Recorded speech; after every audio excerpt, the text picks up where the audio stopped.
Good afternoon, students. I'm Jaideep Kumar from KBCRP Mukamaghat. Let's continue our topic investment multiplier mechanism.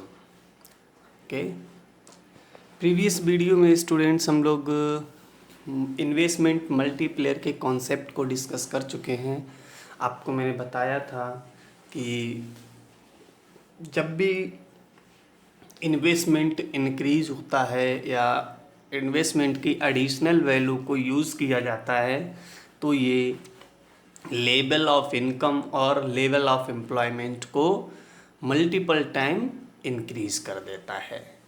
तो ये additional investment income को जितनी multiple time increase करता है वो multiple time ही क्या कहलाता है स्टूडेंट?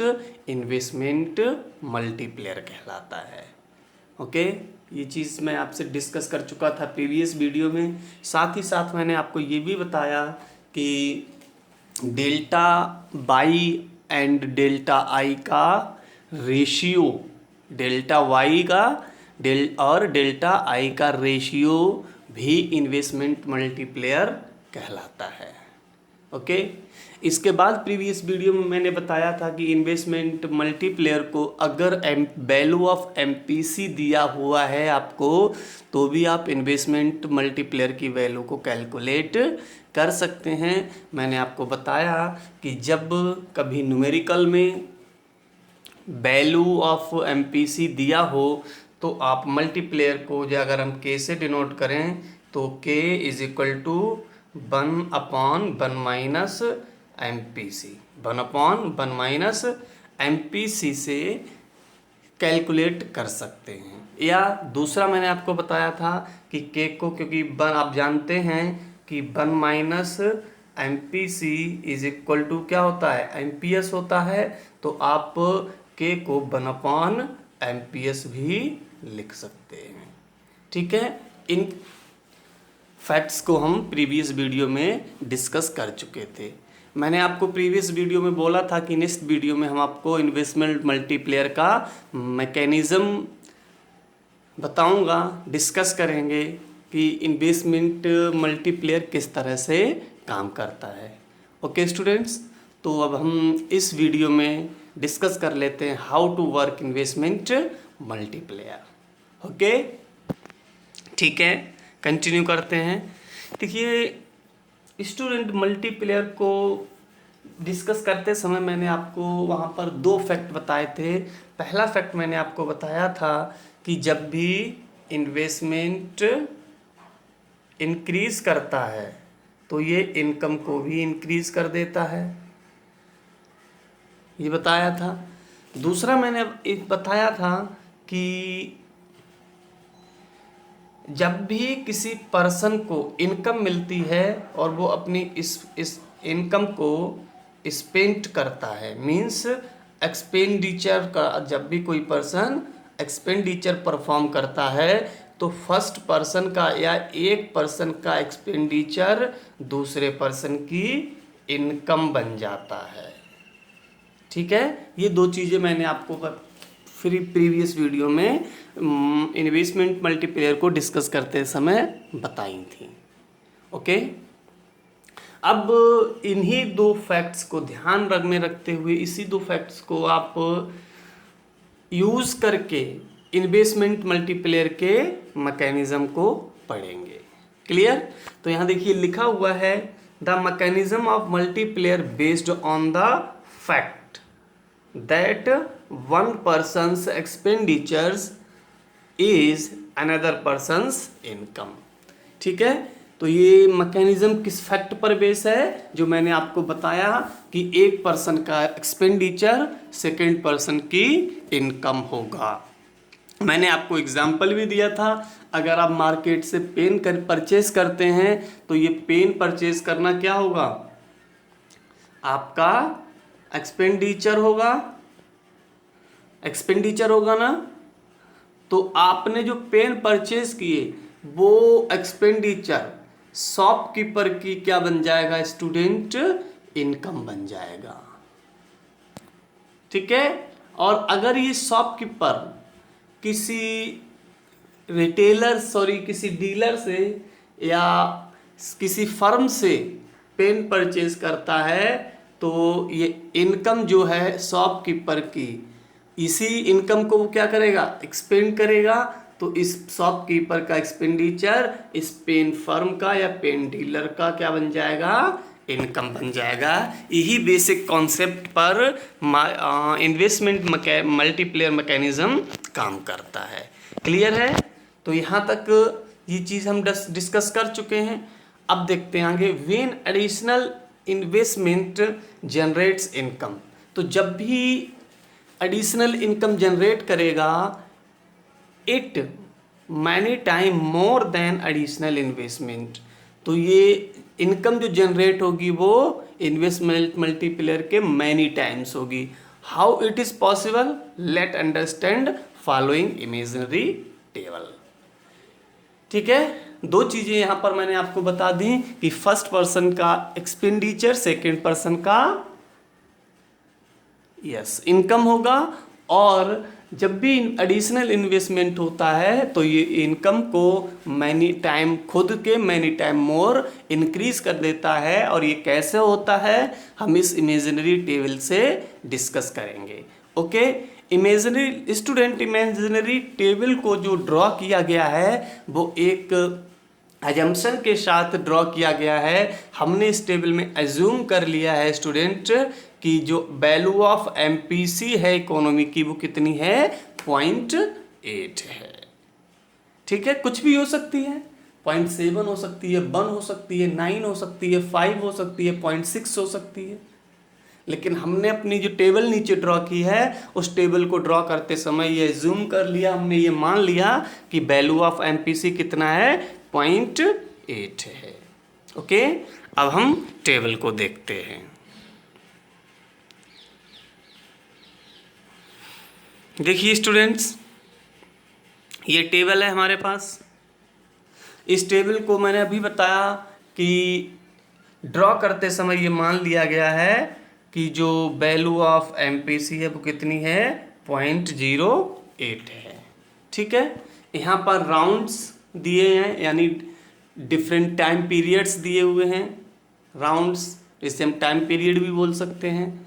ठीक है, दूसरा इंक्रीज इन इन्वेस्टमेंट यानी एडिशनल इन्वेस्टमेंट का कॉलम दिया है। इसके बाद इंक्रीज इन इनकम यानी एडिशनल इन्वेस्टमेंट के बाद जो एडिशनल इनकम जनरेट होगी वो कॉलम दिया है। और यहाँ कंजम्पशन दिया है। ठीक है, कंजम्पशन कैसे कैलकुलेट करेंगे, आपको पता है कि इनकम की वैल्यू को आप एमपीसी से मल्टीप्लाई कर देंगे तो आपको इनकम मिल जाएगी। अगर आपकी इनकम मान लेते 100 है तो कंजम्पशन कितना होगा, क्योंकि 0.8 एमपीसी है, इसका मतलब आप अपनी इनकम का 80% कंज्यूम कर लेते हैं। तो 100 का 80% कितना होगा स्टूडेंट, 80 होगा। और अगर आप इनकम को एमपीसी से मल्टीप्लाई करेंगे तो भी आपको कितना मिलेगा स्टूडेंट, 80 ही मिलेगा। ओके, तो देखते हैं इस टेबल को। देखिए फर्स्ट राउंड जो है, किसी समय अगर 100 इन्वेस्टमेंट किया गया, फर्स्ट राउंड में हम ये मान लेते हैं कि एडिशनल इन्वेस्टमेंट कितना किया गया स्टूडेंट, 100।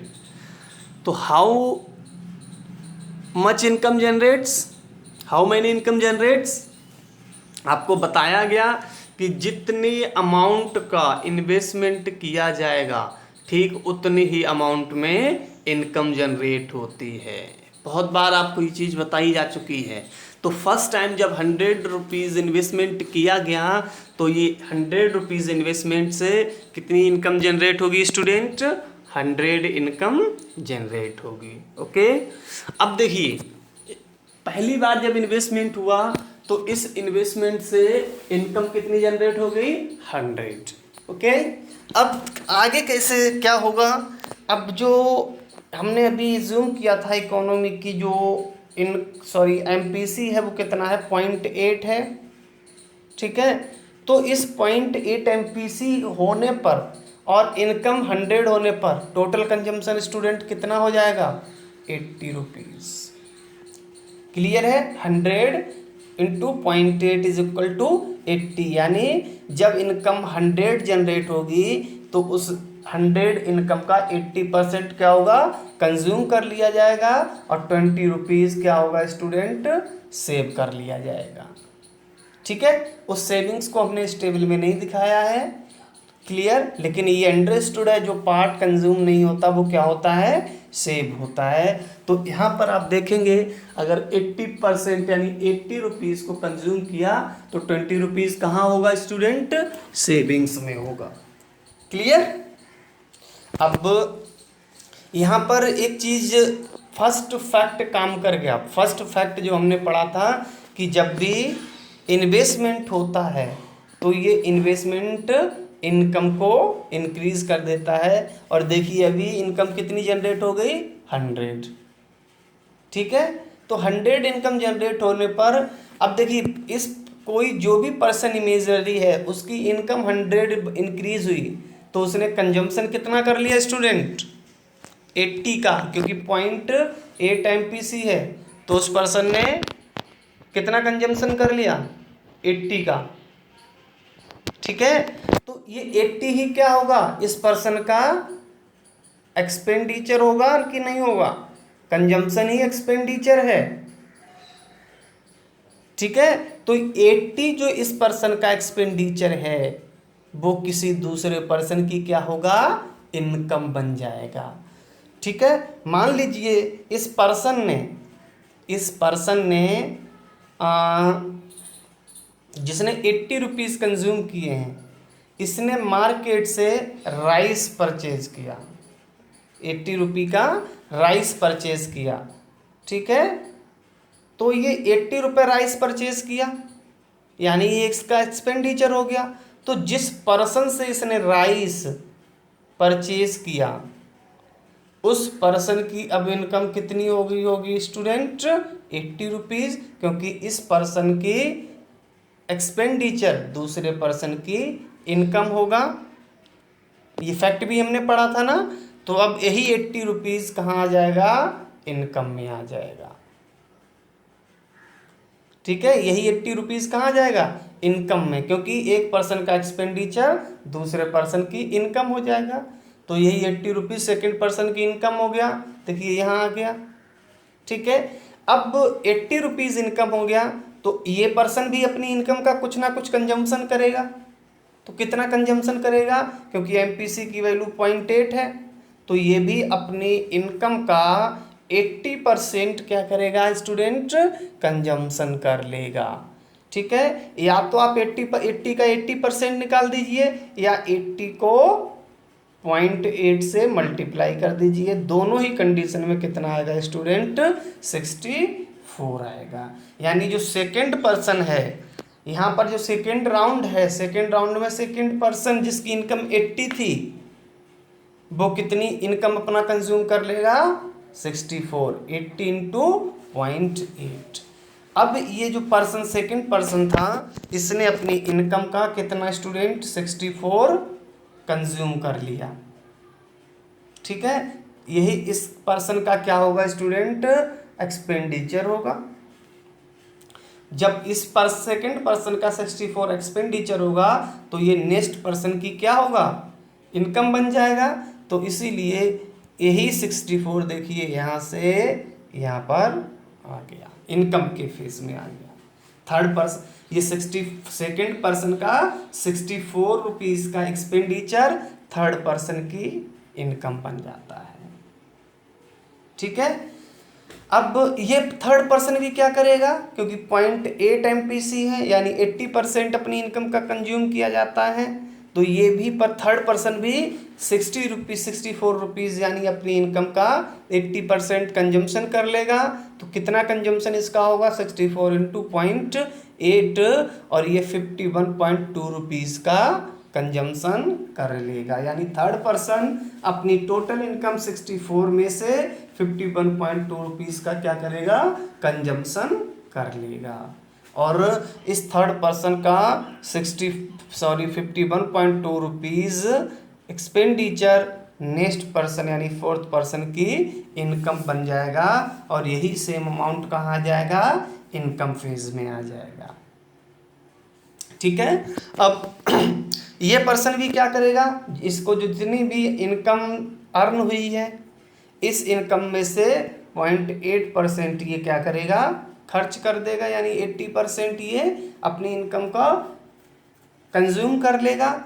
तो इसका अपनी फोर्थ पर्सन की इनकम का 80% स्टूडेंट कितना होगा, 51.2 इंटू 0.8 यानी 40 रुपीज़ 96 पैसे।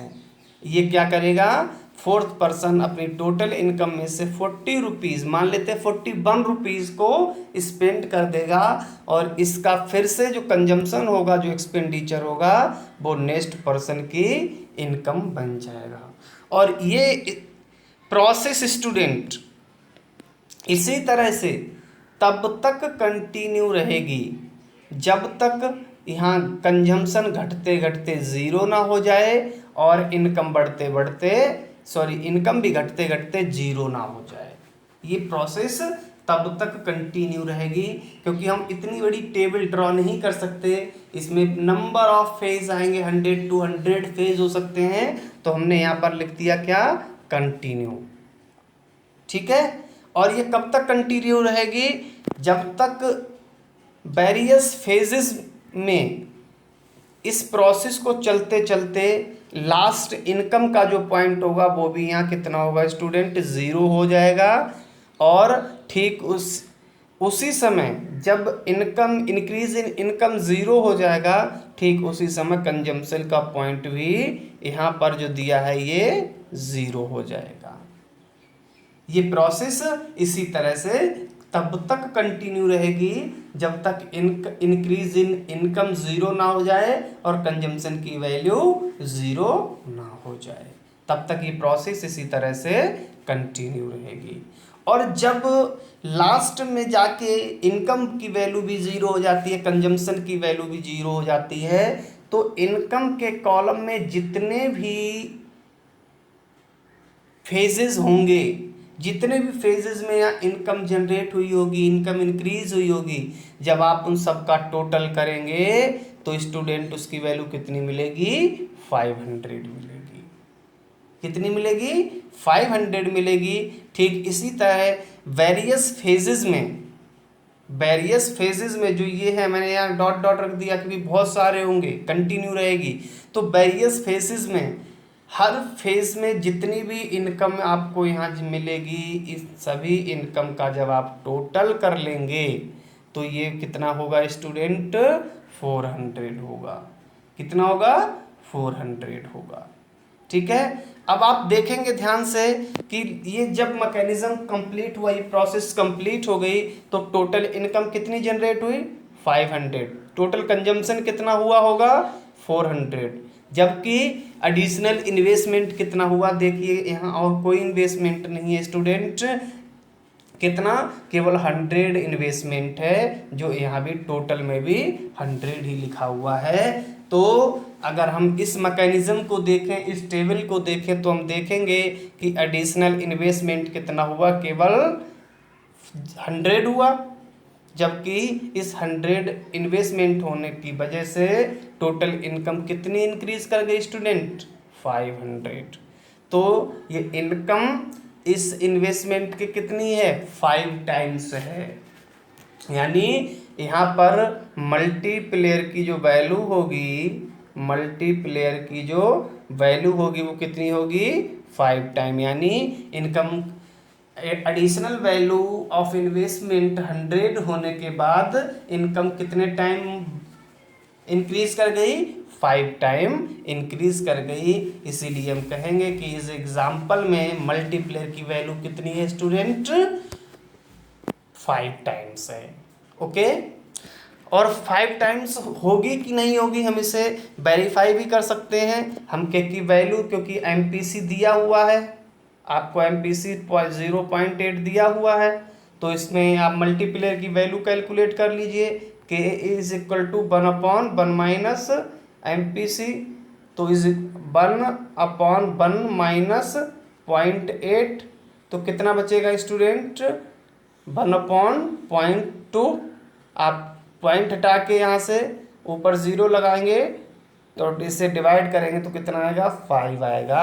यानी हमारी मल्टीप्लेयर की वैल्यू इसके अकॉर्डिंग, इस फार्मूले के अकॉर्डिंग भी कितनी आई है 5 टाइम्स आई है। और इस टेबल में भी देखिए इनकम जो है वो इन्वेस्टमेंट के कितने टाइम इंक्रीज हो गई है 5 टाइम इंक्रीज हो गई है। क्लियर। तो जो इन्वेस्टमेंट मैकेनिज्म है स्टूडेंट वो इस तरह से काम करता है। और इसीलिए जब भी कोई एडिशनल इन्वेस्टमेंट होता है तो वो एडिशनल इन्वेस्टमेंट इनकम को मल्टीपल टाइम इंक्रीज कर देता है इसी प्रोसेस से। क्लियर है। आई होप आप इन्वेस्टमेंट मल्टीप्लेयर के मैकेनिज्म को सीख चुके होंगे। ठीक है, आगे बढ़ते हैं। यहाँ पर देखिए मैंने सभी राउंड्स को एक्सप्लेन किया हुआ है, राउंड 1 राउंड 2। तो देखिए पहला जो हमने राउंड 1 लिया था, जो इस टेबल में राउंड 1 है, क्या है, एडिशनल इन्वेस्टमेंट मेड ₹100। ये है 100 रुपीज़ एडिशनल इन्वेस्टमेंट हुआ। This generates additional income ₹100। इसने 100 रुपीज़ की इनकम को जनरेट किया। ठीक है। If the value of MPC is 0.8 then this will be consume ₹80। और हमने कहा कि 0.8 MPC है और अगर 0.8 MPC है तो इस इनकम में से ₹80 का कंजम्पशन कर लिया जाएगा। बताया था मैंने, वही चीज़ यहाँ लिखी हुई है। ठीक है। This consumption ₹80 will be increase income for second round. यानी जो 80 रुपीज़ का कंजम्पशन हुआ फर्स्ट राउंड में, ये क्या करेगा नेक्स्ट यानी सेकेंड राउंड के लिए, जो यहाँ पर देखिए दिया हुआ है सेकेंड राउंड ये है, तो ये सेकेंड राउंड के लिए क्या करेगा 80 रुपीज़ का इनकम जनरेशन कर देगा और ये फर्स्ट राउंड कंप्लीट हो जाएगा। ठीक उसी तरह सेकेंड राउंड में क्या है, second round 80% of increase income, यानी जो सेकेंड राउंड में 80 रुपीज़ की इनकम जनरेट हुई वही यहाँ लिखा हुआ है। In second round 80% of increased income ₹80। ठीक है। तो इस ₹80 का 80% कितना होगा स्टूडेंट 64। तो वही लिखा है will be consumed which is ₹64। और ये 64 सेकेंड राउंड में कंज्यूम किया जाएगा and it increase in income for next round. और ये 64 जो कंज्यूम किया गया ये नेक्स्ट राउंड के लिए इनकम इंक्रीज करेगा, इनकम जनरेट करेगा। ओके। और इसके बाद मैंने यहीं पर इस चीज़ को कंक्लूड कर दिया है कि ever multiplayer process will be continue in various round till the total increase in income becomes 400, which is students यहाँ पर थोड़ा इसे जो आपने 4 टाइम्स लिखा हुआ है, जो यहाँ 4 टाइम लिखा है या 400 लिखा है स्टूडेंट्स, इसे कट करके 500 कर लीजिए। ओके। और यहाँ 4 टाइम्स है, इसे कट करके 5 टाइम कर लीजिए। ओके। तो फिर से वो एक बार इसे पढ़ लेते हैं। अब multiplayer process will be continue in various round till the total increase in income becomes 500 which is 5 times of additional investment. यानी ये प्रोसेस तब तक कंटिन्यू रहेगी जब तक टोटल इनकम इंक्रीज होके 500 नहीं हो जाती, जो कि इन एडिशनल इन्वेस्टमेंट के कितना होगी स्टूडेंट 5 टाइम्स होगी। ओके। तो आई होप आप इन्वेस्टमेंट मल्टीप्लेयर मैकेनिज्म को सीख चुके होंगे। ठीक है, समझ में आ गया होगा आपका। अगर आपको अभी भी इसमें कोई कन्फ्यूज़न है तो आप इस वीडियो को 2 बार देखिए, 3 बार देखिए, और फिर भी आपका डाउट या कन्फ्यूज़न क्लियर नहीं होता है तो आप मेरे साथ ग्रुप में शेयर करिए। आप मुझे फ़ोन भी कर सकते हैं। ठीक है। इस वीडियो को देखिए, नोट्स प्रिपेयर कीजिए, ग्रुप में भेजिए ताकि मैं उनको चेक कर सकूं। अगर कोई कन्फ्यूज़न है, कोई गलती है तो मैं आपको उसे बता सकूं। ओके। नेक्स्ट वीडियो में स्टूडेंट्स हम अब मल्टीप्लेयर से कुछ न्यूमेरिकल सीखेंगे। तब तक के लिए आप इस वीडियो को देखिए, इस मल्टीप्लेयर को देखिए, अच्छे से समझिए, कोई भी कन्फ्यूज़न हो मेरे साथ डिस्कस कीजिए।